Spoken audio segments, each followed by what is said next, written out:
aí, sejam bem-vindos a mais um episódio do R3D2 Cast, o podcast do R3D2. E, por favor, não se esqueça, siga-nos nas nossas redes, no Instagram pelo @projeto.r3d2, no Facebook, onde a gente também tá pelo @projeto.r3d2, aqui no Spotify, no YouTube, no www.youtube.com/c/projeto R3D2, e vamos dar início a mais uma conversa do nosso Por que Aprendemos Isso na Escola. Eu sou o professor Rodolfo Lopes.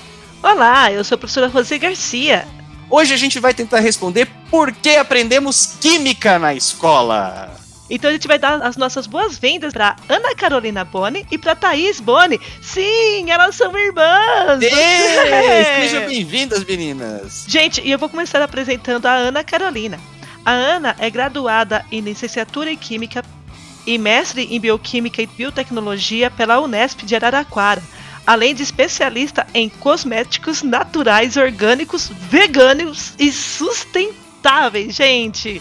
Oi, tudo bem com vocês? Bom, como a Rose já falou, eu sou graduada em Química, tenho mestrado em Biotecnologia e me especializei na área de cosmetologia, mas antes disso eu dei aula por mais ou menos 10 anos, contando com o ensino fundamental, médio e também no ensino superior. E atualmente eu tenho uma empresa de cosméticos naturais. Sim, sou gente boa! A Thaís é graduada em licenciatura em Química e mestre em Química Analítica também pela Unesp de Araraquara, além de especialista em Educação e Tecnologias no Ensino. Ah, e tem mais currículo aí para ela contar pra gente. Sim, olá Rodolfo, olá Rosi, obrigada pelo convite.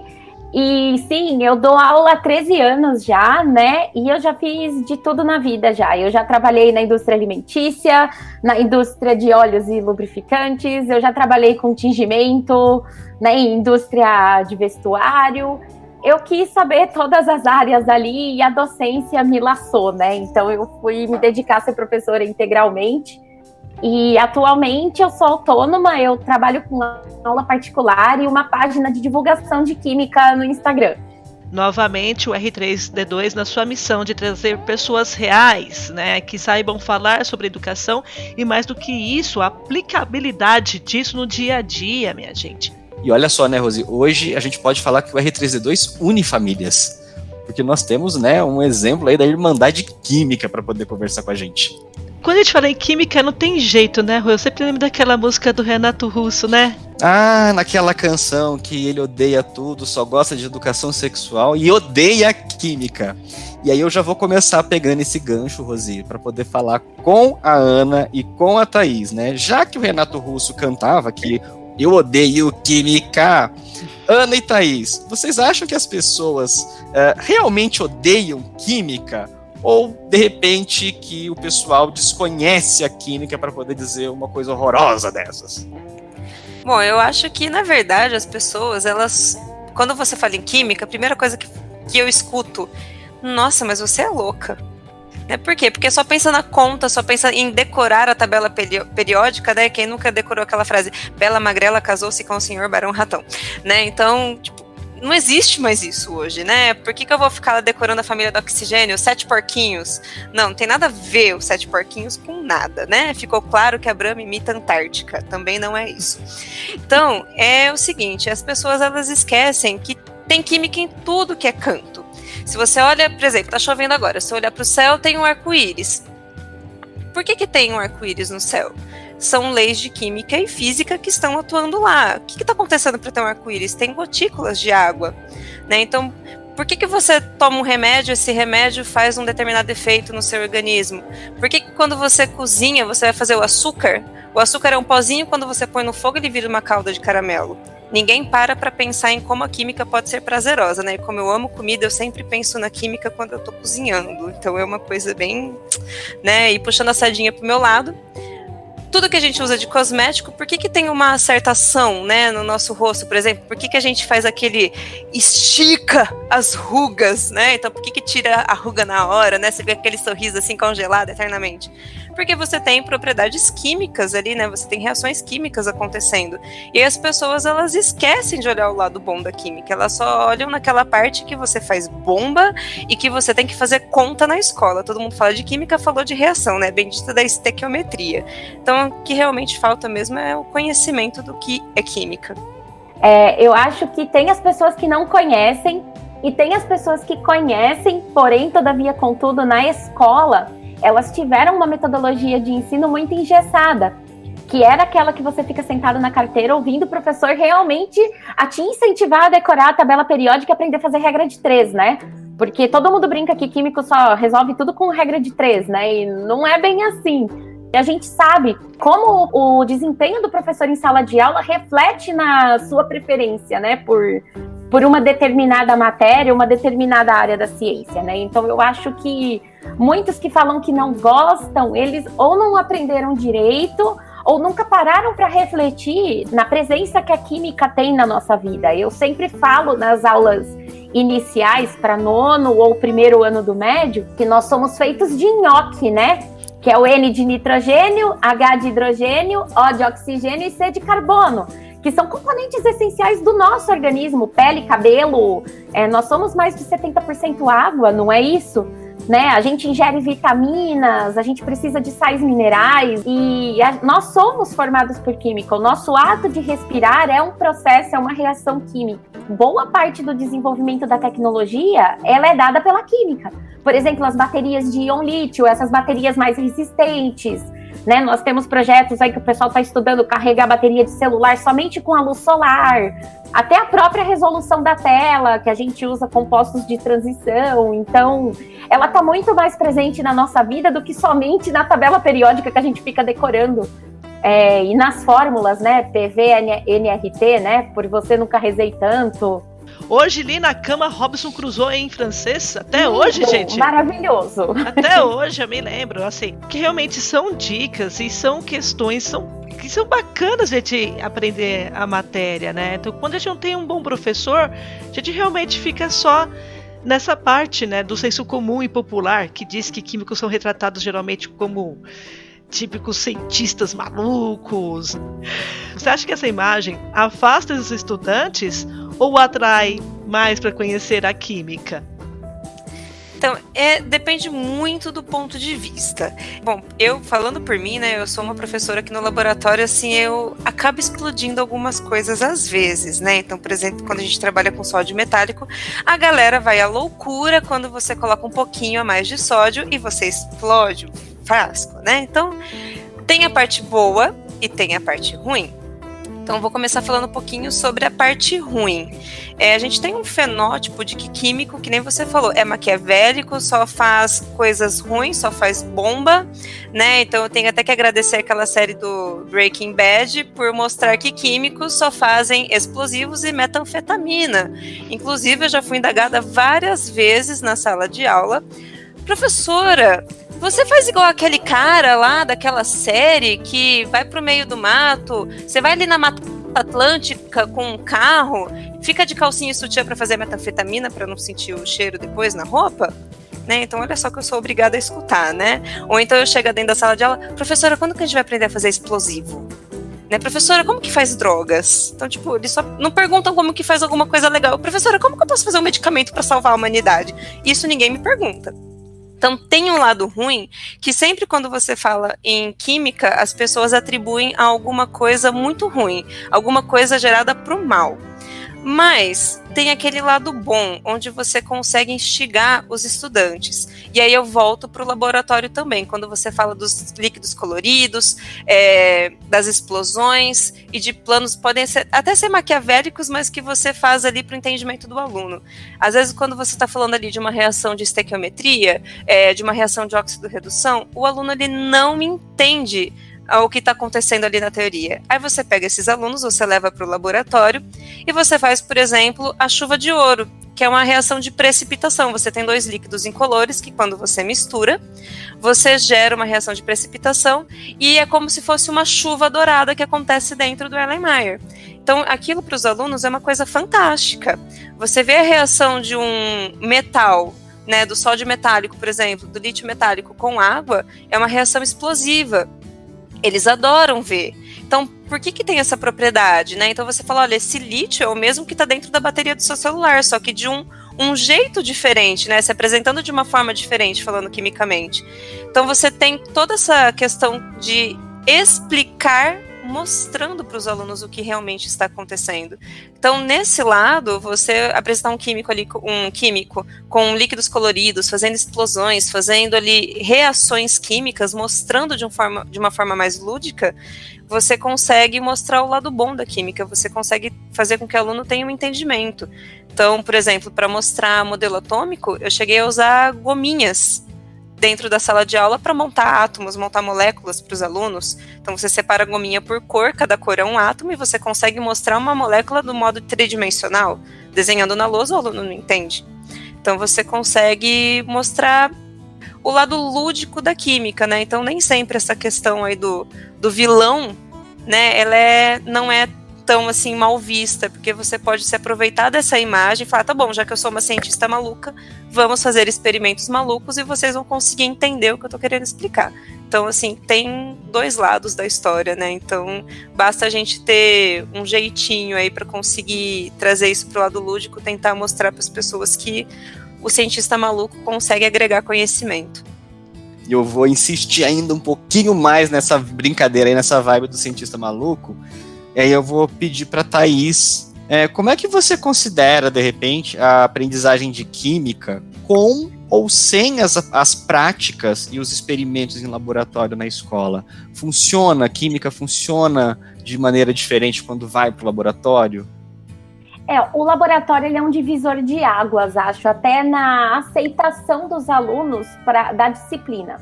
Muitas vezes as escolas não são dotadas de um espaço físico do laboratório. Ou o tem, mas o laboratório é usado de armazém, de material não utilizado, de laboratório de artes, N coisas, menos para química, né? E algumas escolas até o tem, mas os professores não o utilizam, né? E isso é uma coisa que os alunos pedem muito, eles são loucos para ir no laboratório. Só que é algo que o professor tem que lutar muito, porque os alunos querem ir no laboratório, como a Carolina falou, o sódio metálico, por exemplo, ele é altamente explosivo, né? É uma reação vigorosa em contato com a água ou o ar atmosférico, e eles querem ver fogo, eles querem ir para o laboratório para fazer pegar fogo, para ver explosão, eles querem ver show pirotécnico, né? Então, na hora que a gente começa a falar que o laboratório tem que ter disciplina, tem a pisceta de água, que é aquele negocinho que se aperta e a água sai pelo caninho, né? Eles querem ficar fazendo guerrinha de água com a pisceta, eles querem ficar brincando com a vidraria, olha que bonitinho, aí quebra, né? Laboratório é um lugar de organização, você tem que observar, você tem que anotar tudo que você está vendo, o que você tinha inicialmente, por que está fazendo aquilo, que material que você utilizou, reagente, vidraria, que fenômenos você observou, se aquilo foi uma reação química de fato, né? E aí entra no bendito do relatório, que é o algoz, todo aluno, né, na parte do laboratório, que ninguém quer fazer. Nós, professores, a gente tem muitas coisas que a gente compete com eles na escola.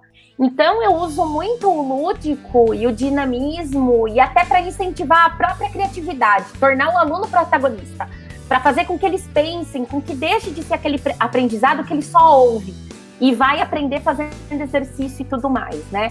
Então, eu tento trazer o laboratório de uma forma mais legal. Então, por exemplo, eu amo sagas e séries, né? Tipo, Senhor dos Anéis, Harry Potter, Marvel, eu adoro. Então, eu já fiz laboratório baseado na oficina do Tony Stark, na sala dele, né? Eu fiz um negocinho azul pra colocar aqui na roupa, vim com roupa vermelha, tipo Iron Girl, né? A versão aí do Homem de Ferro, e eu já vim travestida de professor Snape da aula de laboratório, com peruquinha preta e tudo, um jalecão preto. Entrei na página, ó, pega aí a referência, abram na página 394. Né? Cheguei entrando na sala falando assim, eu faço isso. E aí, o que eu faço? Geralmente eu uso muito a saga Harry Potter para fazer isso, porque, primeiro, você tem que dividir as pessoas em grupos para trabalhar no laboratório. Os alunos não querem ficar na panelinha. E a gente sabe que isso dá confusão, porque eles conversam na aula, não prestam atenção, quebra a vidraria, não organiza o laboratório, né? E o laboratório, ele é um instrumento fundamental, porque a química é muito abstrata. E a gente precisa trazer essa teoria da sala de aula para a prática, né? Então, o que eu faço? Eu pego a seleção do chapéu seletor, eu tenho um chapéu seletor, eu levo para a sala e eu faço a seleção das casas do laboratório lá na escola, né? Então, a gente divide e aí vai pondo o chapéu seletor, eles enfiam a mão dentro de um potinho e pegam o nome da casa, né? E eu faço todo mundo comprar aqueles caderninhos pequenininhos de capa dura. A gente decora o caderno e aquele é o caderno mágico de poção. A gente vai usar no laboratório de poção. Então, todos eles decoram e você tem que anotar tudo aquilo. E isso é o que eu uso, para eles irem aprendendo a construir uma narrativa de relatório. É até importante para eles aprenderem a fazer uma boa pesquisa, aprender a usar... Gente, ninguém insere referência bibliográfica hoje em dia, isso me deixa louca, né? Então, a gente incentiva a procurar. Eles anotam, porque é o caderno mágico de poção deles, eles não querem estragar. E aquilo é o meu instrumento de avaliação também, para não ficar aquela coisa maçante do eu tenho que entregar relatório dia 20. Né? Então, eu acho que o laboratório é super importante. Ah, mas na minha escola não tem laboratório. Eu já trabalhei em escolas assim, e a gente traz o laboratório para a sala de aula. Você dá uma adaptada, a gente usa copo de plástico, conta-gota que você compra na farmácia, a gente usa reagente que não gera perigo, né? Que não oferece perigo, tipo bicarbonato de sódio, açúcar, vinagre, né? Então você usa coisas que são adaptadas para um ambiente fora do laboratório. Mas dá para casar os dois. Então eu acho que a gente tem que dinamizar muito para atrair a atenção desses alunos. E sim, a teoria e a prática têm que andar juntos, né? Até para despertar não só o interesse, mas também deixá-los como protagonista, eles trabalharem, eles entenderem o que está acontecendo, né? Estimular a criatividade deles. Isso é verdade, né? A gente está no momento aí da educação brasileira em que se fala muito do protagonismo juvenil, estudantil, tem habilidades na BNCC que nos põem assim, uma incumbência disso mesmo. E é verdade, o laboratório é justamente um momento em que ele tem que ser protagonista. Pensar na realidade brasileira, de escolas precárias que não têm um espaço adequado, como é que você também vai dar conta, né, desse exercício dentro das ciências da natureza de protagonismo sem esse recurso importante, né, sem esse espaço que é o laboratório? A BNCC, inclusive, está colocando a criatividade agora como ponto, né, no hall deles ali de competências, né? De modo geral, as pessoas ali que têm algum contato com a química ainda conseguem admitir que exista química, assim, tanto numa folha de alface quanto num super medicamento aí que será, né, a cura efetiva do câncer. E tudo nesse processo a gente consegue observar. Mas de modo geral não, né, Thaís? Não conseguem. Até um grupo de ex-alunos meus, eles vieram me entrevistar. E eles vieram pedir para eu dar uma entrevista sobre essa polêmica da vacina, né? Como que a gente pode inserir que as pessoas aceitem essa vacina? E o mote deles foi que muitos adolescentes não aceitam, mesmo tendo as disciplinas na escola e tudo mais. Então, o que eu fiz? A gente pode usar um exemplo, por exemplo, você pega o próprio Tony Stark, você pode montar uma narrativa dele, que no laboratório ele não descobriu um elemento alternativo vendo o vídeo do pai dele, para ele não sofrer com a contaminação do paládio, né? Pode-se dizer que ele estava lá no laboratório dele trabalhando em algum acessório para o traje, e ele desenvolveu um mecanismo aí para evitar a contaminação dele que combatia o coronavírus também. E foi uma coisa de repente, não demorou anos para ser feito e funciona. Ah, mas isso é muito mítico. Não é, gente, sabe? Porque ele usa elementos que existem de verdade. O paládio está lá na tabela periódica. Ele é um metal, ele existe. Né? Então, se você usar elementos, eu acho assim, fizer toda uma narrativa, eu acho que até estimula a leitura, né? Envolve a literatura e tudo mais. Eu acho que as pessoas vão começar a se interessar mais e ler fontes boas de informação, que eu acho que é o que está faltando, né? Para as pessoas não disseminarem notícias ruins e terem uma opinião com fontes não seguras, né, de informação, que geram esse medo todo, né, esse negacionismo todo. Mas, gente, eu preciso voltar ainda na história do cientista maluco, eu ainda preciso insistir nisso, porque é uma coisa que me inquieta tanto. Mr. Rodolfo e suas polêmicas. E então eu vou fazer de novo o meu papel de advogado do diabo, como todo episódio, né, e o momento polêmica! E é claro que eu vou fazer essa polêmica com a Ana, né? Óbvio. Ana Carolina, o que mata mais pessoas? Uma bomba atômica ou a tabela periódica? Então, né, é uma questão bem polêmica. Para poder falar um pouquinho sobre quem mata mais, eu vou usar o tema bomba atômica, já que bomba atômica a gente lembra de radioatividade, elementos radioativos. Então eu vou contar 3 histórias, tá? Juro que não vai demorar 1 hora, é rapidinho. Primeira história que todo mundo conhece. Quem nunca ouviu falar da bomba atômica, né, de Nagasaki e Hiroshima? Quantas mil pessoas, 100 mil pessoas, 200 mil pessoas essa bomba não matou? Isso sem contar nos efeitos colaterais que passaram de geração para geração.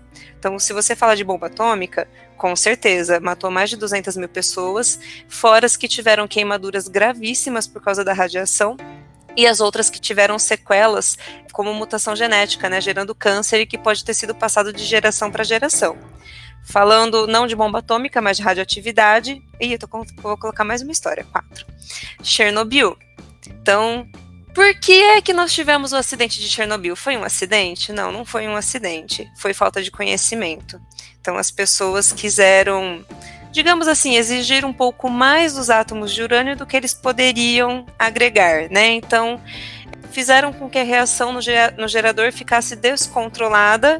E olha o que está acontecendo hoje lá em Chernobyl, né? A cidade não pode ser utilizada até hoje. Eu vi uma notícia essa semana que os índices de radiação em Chernobyl voltaram a subir, ou seja, pode ser que o sarcófago de concreto não esteja mais suportando a radiação, porque se vocês lembram um pouquinho de radioatividade, elementos que são radioativos, eles têm um tempo de meia-vida, ou seja, tantos anos para que metade da radiação, né, seja dissipada ou se torne um elemento um pouco menos radioativo.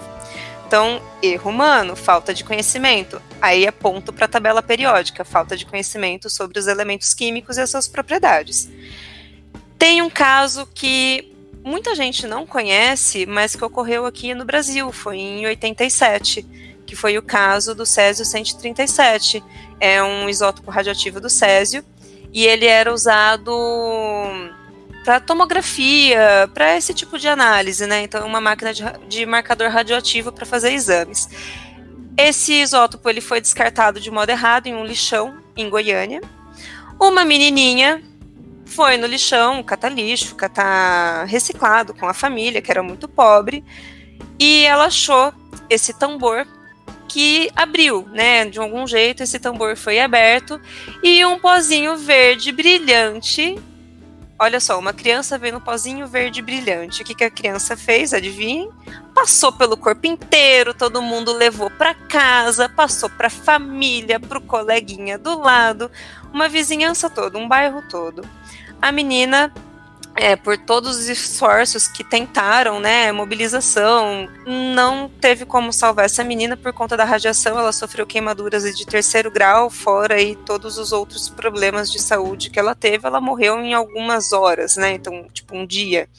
A família também sofreu vários danos, morreram mais algumas pessoas da família, vários vizinhos, pessoas ali que tiveram contato, ou desenvolveram um câncer, ou tiveram queimaduras seríssimas, perderam membros, né, perderam dedos, perderam a mão, tiveram que amputar pé por ter contato, a queimadura, né, tão grave que foi. Isso tudo porque não tinham conhecimento. Quem fez o descarte desse material radioativo também não tinha conhecimento suficiente, porque isso jamais deveria ter ido parar em um lixão. Então, até hoje, esse caso ele é muito polêmico, né? Então, ponto para a tabela periódica de novo. Mata mais do que uma bomba nuclear, porque as pessoas não têm como se defender de uma bomba nuclear. Mas dos elementos químicos as pessoas têm. Conhecimento, né? A propriedade é.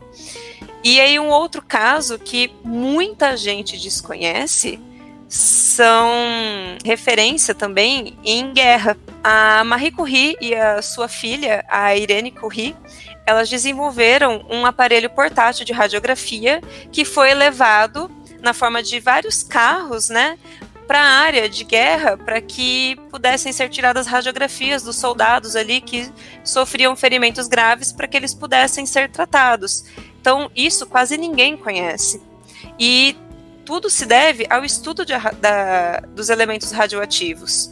Então, agora um ponto positivo para a tabela periódica, né? Então, o conhecimento sobre a radiologia auxiliou muito no tratamento dos feridos em guerra.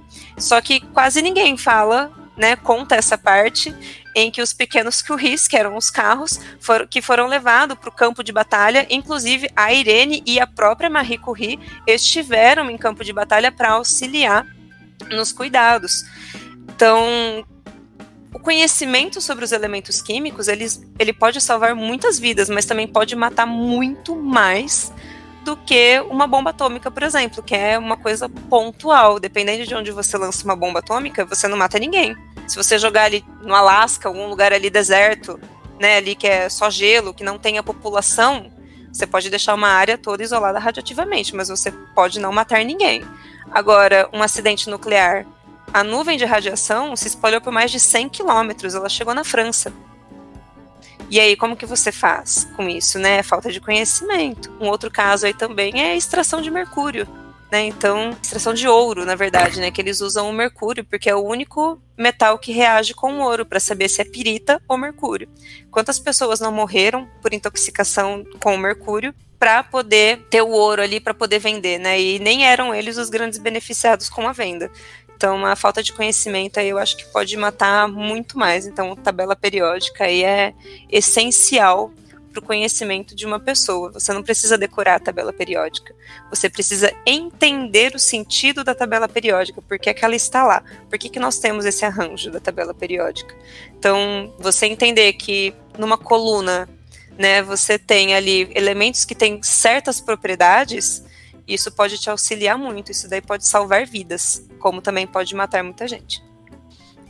Bacana, até para poder a gente conseguir ver que o uso então da tabela periódica ele perpassa, né, uma necessidade de trabalho, conhecimento com a própria ética. Eu tô passado com esse negócio em que estava aumentando de novo a radiação em Chernobyl, gente.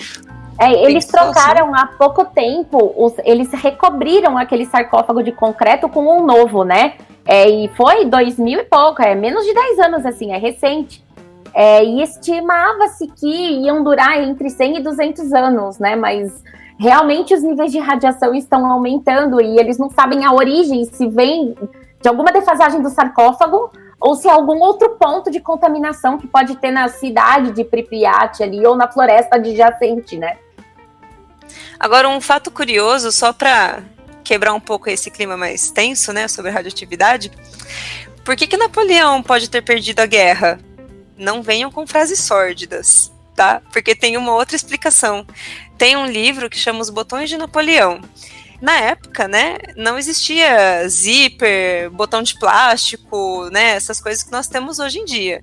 Então, os botões eram todos feitos de cobre, né, ou algum outro metal, estanho. Então, você tinha ali botões de metal. E era muito frio. Então, frio, gelo, água, metal, o que acontece? Oxida. Traduzindo em termos leigos, ele vai começar a se deteriorar, vai começar a esfarelar, né? Porque a oxidação, o metal fica frágil, ele fica quebradiço. Então, o que aconteceu? Os soldados começaram a perder as roupas, porque se não tem botão na roupa, o que acontece com a roupa do soldado? A calça cai, por exemplo. E aí, como é que um soldado consegue combater se ele está congelando de frio? Houve relatos até de contaminação dos soldados por índices de estanho, né, altamente tóxicos, e muitos atribuem a queda dos soldados de Napoleão por causa disso, da falta da roupa de frio e pela contaminação por estanho.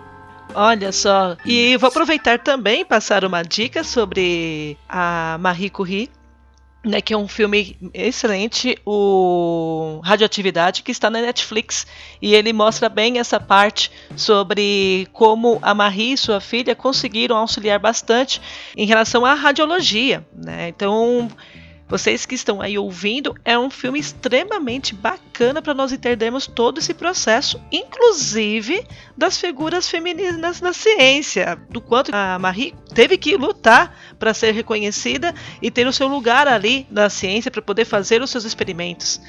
Então, Thaís, você acha que a química pode permitir aí uma maior valorização da mulher na ciência? Eu acho que pode e deve, e nós devemos urgentemente mudar a mentalidade de muitos centros de pesquisa aqui no Brasil, porque a mulher tem aquele fardo do, e se ela fica grávida, né? Ela não vai vir trabalhar, ela vai faltar quando o filho fica doente. Então a mulher sofre muito estigma ainda por causa disso, né? Então não basta ela ficar lá num período das 8 às 5 da tarde que falam que ela trabalha pouco. Se você tem que sair 1 hora antes que todo mundo para buscar seu filho na escola, ela não faz a pesquisa direito, né? Ela não se dedica. Então acho que a gente tem um longo caminho a percorrer, mas sim, a química pode e deve retratar muito mais. Até historicamente falando, nós temos muitas mulheres que foram pioneiras e que elas não são mencionadas. Então eu fiz uma listinha aqui de N descobertas revolucionárias na ciência, que elas foram protagonizadas por mulher e que o crédito foi cedido a um homem. Era uma pesquisa em conjunto? Era, mas era em conjunto, não foi só o homem que a fez, né? Portanto, a gente encontra nos livros o nome do homem. E eu acho até o filme que você falou, que tá no Netflix, ele é muito bom, só que eu assisti e, pelo amor de Deus, eu não quero... Assistam, ele vale a pena, mas é uma crítica que eu tenho.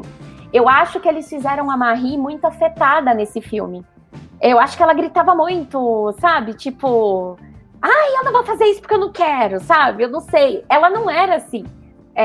Graças a Deus, eu tive a oportunidade, acho que foi um dos momentos mais emocionantes da minha vida. Eu fui ao laboratório de Marie Curie em Paris, eu estou arrepiada, tipo, foi lindo. Eu fui lá no Instituto do Radium, que é o lugar lá na Universidade de Paris que ela trabalhava, e eu tive acesso a ver, porque está exposto para o público, é um lugar maravilhoso, ele é gratuito, inclusive, e tem os diários dela lá, para ler.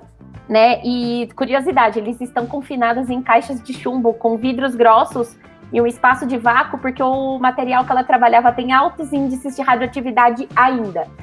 E por quê? Porque eles estavam manipulando elementos que eles não conheciam o potencial de periculosidade dele, né? Era tudo muito inicial. E a Marie, ela começou dentro da universidade, assim como o filme mostra, ela era muito discriminada por ela ser mulher. Naquela época era muito difícil uma mulher conseguir espaço, ainda mais nesse meio predominantemente masculino, né? E ela começou, isso não passa no filme, ela dava aula escondida no porão da Universidade de Paris. Porque ela queria ser professora, mas não ofereceram uma cadeira para ela, que nem foi no filme, assim. Ela começou dando aula escondida no porão da universidade e ela começou a cada vez mais ter mais adeptos a essa aula. As turmas dela eram lotadas. Né? Então, o que aconteceu? Isso veio à tona porque a procura era muito alta e todo mundo queria ter aula com aquela professora. Mas espera, que professora? Que a gente não tem professora aqui na universidade. E aí, quando isso veio à tona, eles resolveram, né? Resolveram, entre aspas, né? Deve ter havido muito conflito, mas assim, aí que ela foi concedida uma cadeira para ela na universidade, né? E então ela lutou muito para estar lá. Boa parte do trabalho, o Pierre não estava presente, né? Ela desenvolveu boa parte do trabalho, tanto que os diários dela lá são a prova, né? Que ela desenvolveu boa parte dessa pesquisa dela sozinha, né? Outra história aqui, a gente estuda, né, na química, os modelos atômicos e todo mundo estuda o modelo de Rutherford, né? Tipo, se você abrir qualquer livro de química, você vai ver o modelo do Ernest Rutherford, só vai estar citado o Ernest Rutherford. Mas, na verdade, o modelo atômico dele, ele foi coproduzido com uma estudante de física que chamava Harriet Brooks, que ela era canadense.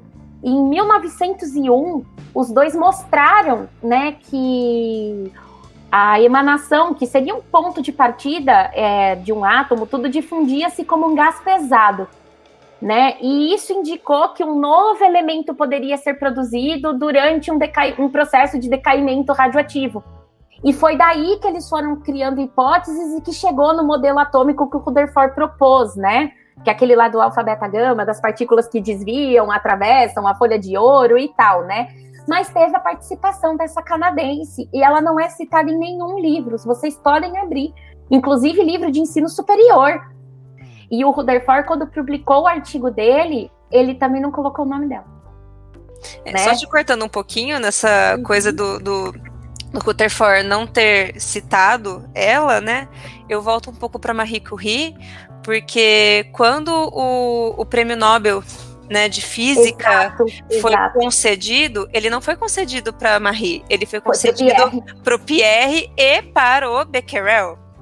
Então, o Pierre, muito pelo contrário de Rutherford, o Pierre, ele tanto apoiava a Marie nas pesquisas, que ele conseguiu o porão da universidade onde ele lecionava para que ela pudesse fazer os experimentos, né? E ele brigou pelo nome dela no título. Então, ele dividiu o prêmio Nobel com a Marie. Então, eles tiveram... então, colocaram o nome dela também no prêmio Nobel após o Pierre realmente insistir, porque ela também havia participado. E aí a Marie, só para jogar na cara da sociedade, porque ela tinha só um pouquinho de conhecimento, ela também depois ganhou um prêmio Nobel só pela descoberta de um novo elemento químico, só que agora na área de química, né? Então ela foi a primeira pessoa e mulher a ter 2 prêmios Nobel na carreira. E isso é hereditário. A Irene Curie também ganhou um prêmio Nobel, mas por descobrir a radioatividade artificial. Então, assim, são coisas que quase ninguém conta, né? Mas, por sorte, a Marie tinha, né, um marido e parceiro, né, que apoiava ela. Então, em vez de tirar o nome dela, deixar por aquilo mesmo, não, ele brigou. E tem um outro caso aqui, que foi o caso famoso aqui da tabela periódica, né? Que muitos atribuem ao Mendeleev ser o pai da tabela periódica, o químico russo, né? E depois que o Mendeleev desenhou a tabela dele, em 1869, uma química russa que se chamava Julia Lermontova. Essa química, Julia Lermontova, refinou os processos de separação de metais do grupo da platina, né, que seria entre eles o ruteno, paládio, ósmio, dentre outros aí, a própria platina, né? E o único relato desse processo dela, de separação desses metais do grupo da platina, é citado em trabalhos que fazem alusão direta ao Mendeleev. E isso sugere que isso foi um trabalho dele, né? Por quê? Porque a Julia Lermontova trabalhava com o Mendeleev no mesmo laboratório. Então, muitos atribuem esse processo de separação dos metais do grupo da platina ao Mendeleev e não a Lermontova. Ela estudou em Heidelberg, na Alemanha, né? E ela foi a primeira mulher que recebeu o grau de doutorado na Alemanha. E a maioria dos prêmios Nobel ainda são concedidos para homens, né? E tem todo esse estigma da maternidade, de outras... Falam que mulher é cheia de frescura, né? Que a gente chora, que a gente não tem emocional para conduzir. Então, eu acho que a gente tem muitas barreiras ainda a ser quebradas e a química pode muito ajudar com isso.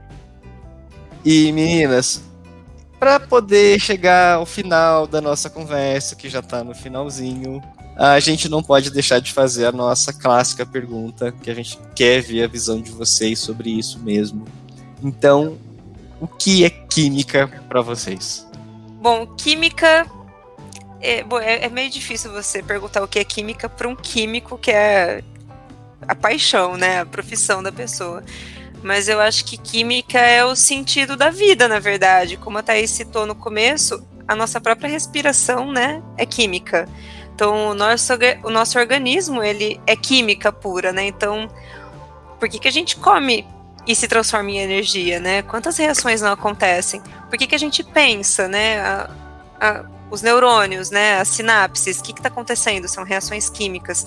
Então, eu acho que a química é o sentido de tudo, é o sentido da vida e da existência de tudo que é vivo no planeta. Então, acho que resumindo assim, para ser bem sucinta, a química é tudo, é o sentido de tudo. E para mim, eu concordo com isso que a Carolina falou, a química é vida, a química é tanto para o bem quanto para o mal, né? Como nós já debatemos aqui, eu acho que como todas as áreas da ciência, nós devemos ter cuidado, né? A citá-las. Em qualquer área que você for aplicá-la, nós temos sempre que ser muito humildes, né? Não descartar que aquilo possa lhe trazer algum malefício, né? Porque ela está presente em tudo, ela ajuda na nossa vida, mas também ela pode fazer o efeito oposto, né? Então eu acho que ela nos ensina até ser pessoas melhores, porque você tem uma poderosa arma nas mãos, agora você vai utilizá-la como, né? Então é um motivo de discussão aí, a gente pode passar horas falando sobre formação de caráter, sobre ética, dentro de um ramo da química, sem abordar outras áreas da ciência, né? Então ela é algo que está presente na nossa vida, e ela pode tanto ir para o bem, quanto ela pode te levar para o mal, né? E aí nós temos livre-arbítrio, né? E a gente espera que as pessoas sempre usem esse livre-arbítrio para o lado do bem, né? Que é para isso justamente que a maioria dos cientistas, eles empregam a ciência, né? É para o bem, né? Então, daí a importância que a gente tanto debateu aqui de se informar, de ler boas fontes de referência, né? Então, quando o professor pega no pé para usar referência bibliográfica, é por isso, né? Para você saber a origem do que você está lendo, e você não fazer um emprego ruim daquilo que você julga ser uma coisa boa. E que nós possamos aprender, né, com todos esses fatos históricos, né, que marcaram aí muitas datas, né, o rumo da história, e utilizando a química para o mal, né, o emprego do gás mostarda nas câmaras, né, na Alemanha. O próprio Einstein com o projeto da bomba. Einstein, a bomba atômica. Então, inclusive o Rutherford participou de alguns testes atômicos, né, e ele foi um cientista extremamente importante, assim como Einstein. Então, que nós possamos aprender com os erros, né, porque nenhum desses, digamos, inventos, nenhuma dessas descobertas, no início foram para o mal. Elas não foram projetadas para o mal, né? Eles foram mal utilizados. Exatamente. Mal utilizados por pessoas com más intenções. Na realidade, todo o emprego dessas descobertas seria para o bem, né? Então, depende muito de quem, né? Nas mãos de quem a química se encontra, né? As descobertas se encontram. Essa questão que até você falou, que tem o senso, né? E a gente tem um livre-arbítrio para escolher se a gente vai usar para o bem ou para o mal.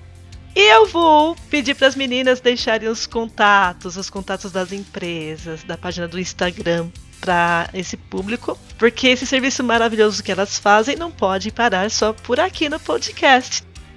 Eu tenho a minha página, eu faço divulgação de química, eu uso como base a saga Harry Potter, né? E lá na página, além de ensinar química, eu ensino o pessoal a fazer cerveja amanteigada, suco de abóbora, fazer poção com o Snape, e tudo na pegada da química. É uma aula de química, só que você tá tendo aula em Hogwarts, né? Então, a minha página é @química.learning, Lernen. Esse learning vem do alemão, que em alemão learning é aprender, né? E eu, como estudante de alemão, e a química é muito forte na Alemanha, né? Eles têm muitos centros de pesquisa, indústrias na Alemanha. Eu juntei a paixão de estudar idiomas com a paixão da química, né? E condensei no nome para minha página. Então é @química.learning. O meu Instagram, @ladanatureza, então é de uma empresa de cosméticos naturais, sem conservantes artificiais, somente feito com ingredientes aí vegetais, e aromaterapia, né? Então, para finalidade terapêutica, para quem quer uma alternativa aí um pouco mais natural, ao invés de medicamentos, né? Claro, sempre saúde, sempre em primeiro lugar. E meninas, eu tenho que agradecer demais a presença de vocês. Eu tô aqui encantada. Ao mesmo tempo, eu estou morrendo de inveja porque eu queria ter professores de química como vocês. De verdade, é engraçado como bons professores fazem com que a matéria se torne uma outra coisa, né? Então eu agradeço demais, não só a colaboração de vocês aqui, mas uma vontade que deu agora de eu sair daqui, agora da minha cadeira, ir lá buscar aqueles jogos de química e começar a brincar com a minha filha. Rogi, vai lá na minha página que eu ensino a fazer um duelo de magia com ligação química. Faz um duelo de varinha lá com a sua filha. Oba! Assim, vai lá, pega lá. Mas com certeza. Meninas, muito obrigado mesmo pela presença de vocês, pela participação, pelo carinho, pela atenção e por toda a contribuição. E aí a gente vai encerrando então mais um episódio do R3D2 Cast. Esperamos que você continue nos seguindo, tendo paciência conosco, e não se esqueça, inscreva-se no nosso canal no YouTube, ativa o sininho para poder receber notificações, siga a gente no Instagram, siga a gente no Facebook, @projeto.r3d2. Caso você tenha dúvidas, sugestões, mande um e-mail para a gente no projeto.r3d2@gmail.com. A gente pode demorar um pouquinho para responder, mas a gente responde. E além aqui do Spotify, claro, por favor. E siga a página da professora Ana Carolina e da professora Thaís também, que vale muito a pena. Mega beijo! Beijo!